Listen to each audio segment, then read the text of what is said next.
Қайырлы күн, менің алтын оқырмандарым. Бүгін сіздерге осылай жасалу жолы оңай, өте керемет бюджетный кремді үйрететін боламын.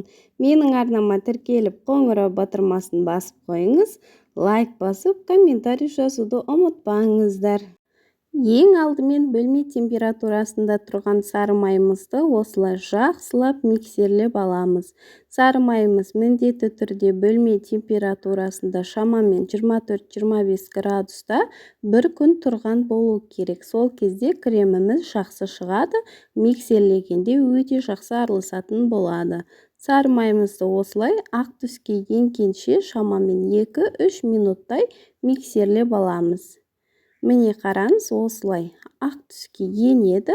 Сол кезде вареный сгущенкамызды сары майдың үстінен салатын боламыз. Вареный сгущенкамызды сары маймен бірге бір жерде шамамен 24-25 градус бөлме температурасында бір күн тұрған болу керек. Сол кезде креміміз өте керемет болып шығады.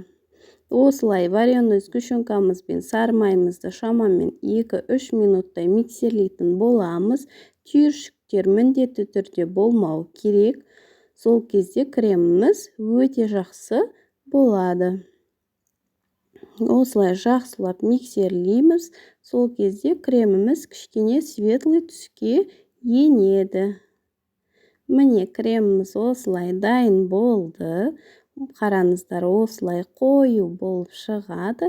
Енді бұны кондитерский мешогымызға салатын боламыз.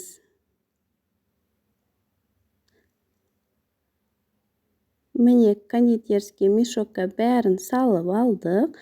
Қараңыздар, осылай керемет болып шығады. Формасын өте жақсы ұстайды. Кез келген тәттіге қолдануға болады.